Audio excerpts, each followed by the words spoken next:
Toyota Camry ลูกค้าบริงามแต่ดีไซน์บริได้ดูหลาแต่ดีไซน์เนาะแต่ว่าเรื่องขี่โคตรดีเลยลูกค้าเนาะตัวนี้เป็น Camry 2013-14 ลูกค้าไส้เดิมสูตรลาวลูกค้าเนาะราคา17,000ปลายต่อรองได้ลูกค้าเดี๋ยวเป็นยังไงเอาไปเบิ่งกันไป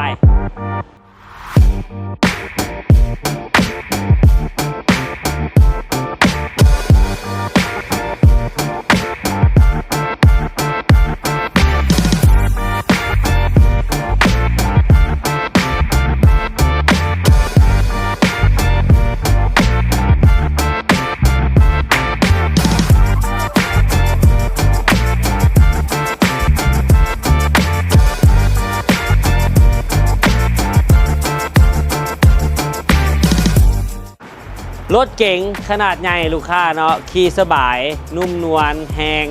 ต้องยกให้เพิ่นเลยแหละ Toyota Camry คันนี้เป็น 2.0 ไส้เดิมสูตรลาวลูกค้าปี 2013 เดือน 8 เนาะนำไส้ 2014 4 ปอนงามๆเนาะล้อแม็กสวยงามอย่างใหม่ๆทั้ง4เส้นเลยลูกค้าเด้อย่ำเนาะอย่างไม่แกะกล่องลูกค้าเบิ่งภายในน้ำกันนี่บ่อหนังหุ้มใหม่พื้นไงบักบวบมีครบแล้วลูกค้าปูพื้นพร้อมไงบักบวบเนาะจอ Android มีครบเลยแผงประตูงามๆเบิ่งแม่นี่เห็นบ่สวยงามเลยบ่แตกบ่แหงบ่วายบ่ลายนะลูกค้าเนาะนี่เห็นบ่ตัวนี้เนาะขึ้นชื่อว่ารถเก่งคันใหญ่เนาะแน่นอนและขี่สบายลูกค้าทางหลังกว้างๆเนาะคนขับก็สบายแอร์แยกโซนให้ได้ลูกค้าเด้อนี่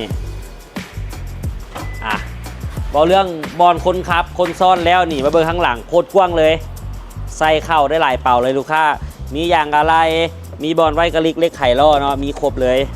อย่างอะไรเนาะเอาออกใส่เครื่องใส่อย่างนี้ได้หลายกว้างแหงรุ่นนี้นะนี่ภายในสีครีมเนาะถือว่าสุดยอดแหละความงามลูกค้าเดี๋ยวเขาสิลองนั่งให้เบิ่งเนาะนี่นั่งสบายเนาะแอร์แยกโซนปรับได้ซ้ายขวาบ่ต้องย่านว่าบ่เย็นทางหลังนะเย็นแน่นอนลูกค้ามาเบิ่งดูทางหน้า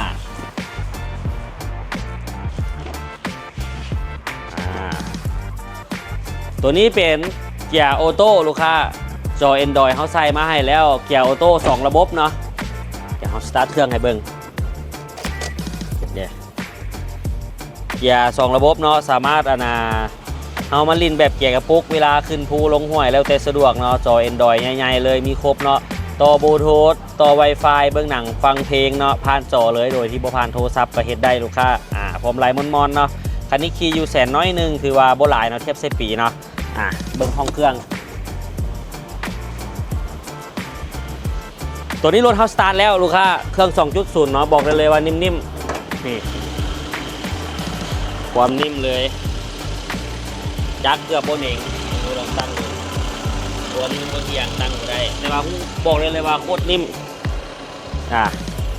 ไปลองขับขี่เบิ่งบัดหนึ่งเดี๋ยวเขาพาลองขี่เบิ่งความนิ่มคันนี้บอกได้เลยว่าขี่ดีอีหลีเนาะเพราะอย่างเขาก็ใส่ใหม่ๆแกะกล่องให้เลยเด็ตัวนี้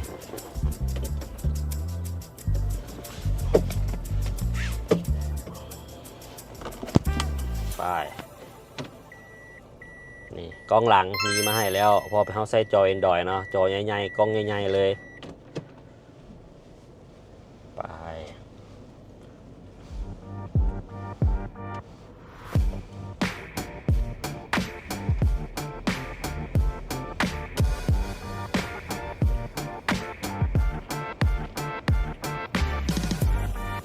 เดี๋ยวลองเล่นยาวให้เบิ่งน้อยนึงเนาะนี่ความไล่กับปกติเนาะสื่อจัดปล่อยมือไปได้สบายลูกค้าอย่างว่าเปลี่ยนเกียร์อย่างว่าอย่างสมูทเนาะผมมีปัญหาพอกระตุกบนอย่างเลยขี่ถือว่าปกติเลยเนาะนิ่มเลยแหละขี่มวนดีรถแคมรี่นี่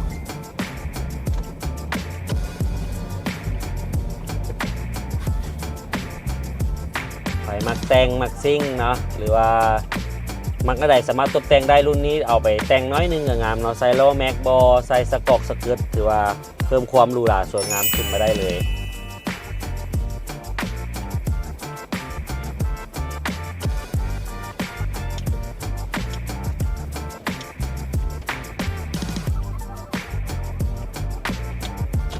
ความไหลกับปก ติเนาะผมมีปัญหาเลยถือว่าดีเลย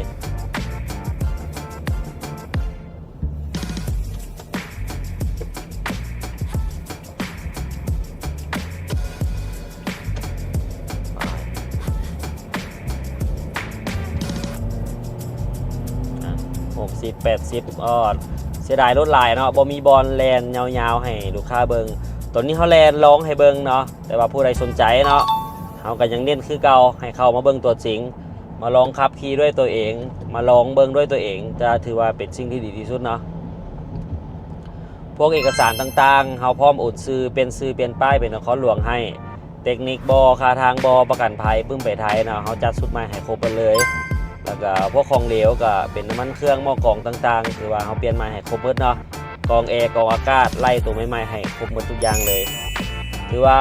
ตัวใดที่เขาสามารถเปลี่ยนได้เนาะเขาเบิกใหม่ให้หมดเลยเพื่อให้ลูกค้าเอาไปใช้งานยาวๆเนาะแล้วสุดท้ายก็ยังแถมน้ำมันให้อีกเต็มถังเดี๋ยวที่ลองแล้วเขาสิจอดอยู่กลางแจ้งหน้าห้านเนาะเอาให้ลูกค้าเบิ่งสีสันโดยรวมแบบที่อยู่กลางแจ้งว่าสิมีหอยมีอย่างบอเนาะสามารถกวดกาได้เต็มทีเลยนี่อันนี้หน้าห้านเนาะพัฒนาบิ๊กซีไฟไก่มานี่แนมเบิ่งตัวนี้แล้วเห็นห้านเขาเลย